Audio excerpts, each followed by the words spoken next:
Bonjour à tous. En cette période de confinement, je voulais vous apporter une petite distraction, un moment pour penser à autre chose. Je vous offre donc cette lecture d'une mini-histoire qui est extraite de mon recueil de nouvelles qui va bientôt paraître et j'espère que cette nouvelle vous plaira. Vous pourrez retrouver cette vidéo sur mon site www.lilo.com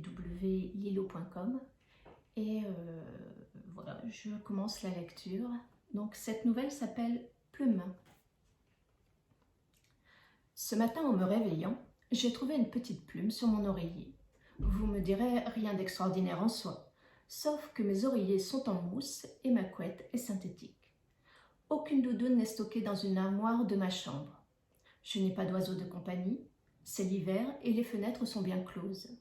Rien, en fait, n'explique cette présence insolite. Alors, cette petite plume, peut-être l'aurais-je ramenée de l'extérieur, collée sur un de mes vêtements ?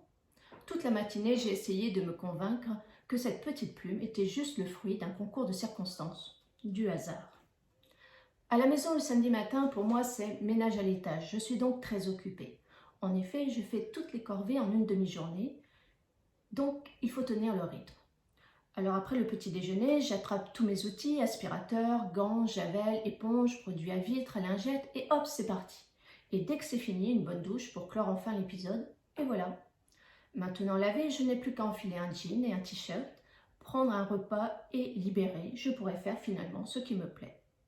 Pour le reste de la journée, je n'ai pas encore décidé. Il est rare que je n'ai pas déjà tout programmé. En principe, je n'ai pas une minute à moi et je cale toutes mes envies sur les samedis après-midi tout au long de l'année. Je planifie 10 fois mon temps avant de trancher pour entrer les activités incontournables dans mon planning. Mais aujourd'hui, je n'ai rien noté. Je voulais un petit répit, une bulle de temps, un samedi pour souffler. Habillée, j'allais sortir de ma chambre quand le volet électrique se met soudainement à descendre, plongeant la pièce dans l'obscurité. Un peu mal à l'aise, je me précipite pour appuyer sur l'interrupteur pour le relever. Le volet reprend alors tranquillement sa position initiale. Un petit rire nerveux m'échappe. Il y a peut-être eu un faux contact de l'électricité statique dans l'air, sûrement. Tout semble être revenu à la normale. Le cœur encore toujours affolé, mais le pied sûr, je change de pièce. Ah, mon atelier. J'adore mon ambiance de rouge et de bois, mes quelques peintures en déco, le visage de ma fille au gré de ces dernières années, répété 50 fois sur une guirlande faite main. Des objets de toutes sortes me rappelant des moments de ma vie, un voyage ou quelqu'un. Je m'installe à ma table. Que vais-je bien entreprendre aujourd'hui ? J'ouvre un de mes nombreux cahiers où des ratures, des dessins, des gribouillis nerveux ou des petits bouts de texte sont griffonnés, histoire de m'en imprégner pour une nouvelle création. Mais tout à coup, le volet électrique de la pièce, lui aussi, se met à descendre. Heureusement, ce n'est pas le noir complet. Je me dépêche de me lever pour aller actionner la remontée. Je regarde la lumière revenir peu à peu. Étrange. Les battements de mon cœur ne me trompent pas. Leur accélération m'indique bien qu'il y a quelque chose d'anormal. Mon mari est en bas au garage, vaquant à ses occupations. Je me vois mal lui expliquer ces incidents qui me troublent. Et si je n'étais pas seule à cet étage ? Il y a peu de temps que nous avons emménagé dans cette maison. Ce n'est pas que je ressente une quelconque angoisse par rapport à un invisible éventuel, et avoir le cimetière du village comme voisin ne m'a pas effrayée. Mais j'avoue que je suis un peu scotchée. Je ne sais pas comment réagir. Faire semblant de rien en poursuivant ce que j'avais l'intention de faire ? Impossible, je cogite trop. J'ai comme une drôle d'impression depuis ce matin. Instinctivement, je retourne dans ma chambre, où tout a commencé. Et là, je vois une nouvelle fois le volet descendre seul. Abasourdie, je m'assois sur mon lit. La plume, les volets qui bougent, on attire mon attention. On me montre que je ne suis pas seule. Mon esprit tourne à toute allure. La plume. Un ange ? Mon ange gardien ? Je me surprends à poser cette question à haute voix. Ma foi, oui, c'est approprié. Il n'y a que moi ici pour savoir que je parle aux invisibles. En ce moment étrange, je me moque pas mal du ridicule. Et comme toute réponse, j'obtiens l'ouverture du volet. Plus de doute, un ange est là. Que me veut-il ? Ce doit être important pour qu'il me donne autant de signes. Mais comment communiquer ? Avec le volet des questions, ça va être un peu lent. Bon allez, je me lance. Pourquoi venir me voir? Vous avez un message pour moi? J'attends. Me comprend-il? Rien ne bouge. Vous voulez que je sache que vous êtes là? Le volet commence à descendre lentement et s'arrête à mi-chemin. Ah, c'est un malin. Il a dû remarquer que ce procédé était long. Même si nous ne sommes pas forcément dans le même espace-temps, je suis un peu perdue. Pas facile d'entamer ce genre de conversation. Qui êtes-vous?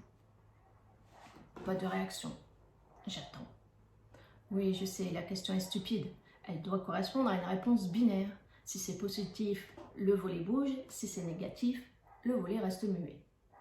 Fière de cette convention édictée tout haut, je recommence mon interrogatoire. Je répète, vous avez un message pour moi? Le volet descend tout de suite et ne s'arrête qu'une fois en bas, me laissant inquiète dans la pénombre. Un message, mais comment deviner ce qu'il a à me dire? C'est en rapport avec ma créativité?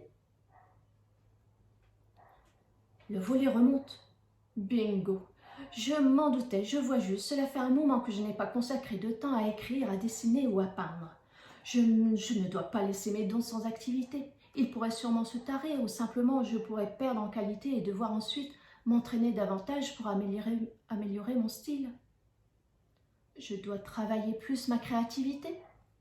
Rien ne se passe. Bon, a priori, il n'est pas là pour me secouer les puces. Cela doit être un gentil. Peut-être est-il ma source d'inspiration et que je dois m'appliquer à l'écouter plus souvent? Vous voulez que je me mette à ma table de travail? Chose extraordinaire, j'entends le volet de mon atelier qui descend. Je me précipite, joyeuse. Je ne sais pas pourquoi, mais je suis heureuse et excitée à la fois. Peut-être le réconfort de ne pas être seule dans ma création. Quand j'arrive, j'ai juste le temps de voir les derniers rayons de soleil filtrer et bientôt disparaître totalement. Je m'assois à ma table, je suis indécise. Je prends un crayon, écrire ou dessiner. Mon ordinateur n'est pas allumé. Il l'aurait fait fonctionner s'il avait voulu que je m'en serve pour écrire. Mes cahiers sont là, j'en saisis un au hasard, mais il faudrait que je laisse revenir la lumière pour pouvoir lire. Je me lève pour aller actionner le volet, mais au même moment, j'entends un bip au rez-de-chaussée. Est-ce mon mari qui est rentré? Je dois descendre, dis-je à l'adresse de mon ange. Le volet se relève alors tout seul. Bon, il faut donc que j'aille en bas. Je prends l'escalier, je longe le couloir, personne. Je traverse le séjour, j'entends soudain le volet de la cuisine qui s'active. Vite, sûrement un nouvel indice. Dans la demi-obscurité de la pièce, je vois alors mon mari assis à la table. Que fait-il là? Il a un boîtier dans une main et un tournevis de l'autre et me dit « J'essaie de programmer les volets depuis 1 heure, pas facile. La notice n'est pas claire. J'espère que ça ne t'a pas trop dérangé. Qu'est-ce que tu fais? Une nouvelle idée de peinture? Cela fait un moment que tu n'as pas touché tes pinceaux. J'adore quand tu peins. » Déconcertée, je dis à mon mari, qui me regarde avec un sourcil relevé. « Baille la plume alors. »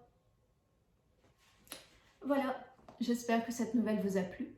Et n'hésitez pas à venir me rejoindre sur ma page Facebook qui s'appelle sur la voie de l'évolution et sur mon site www.lilo.com. Merci, à bientôt.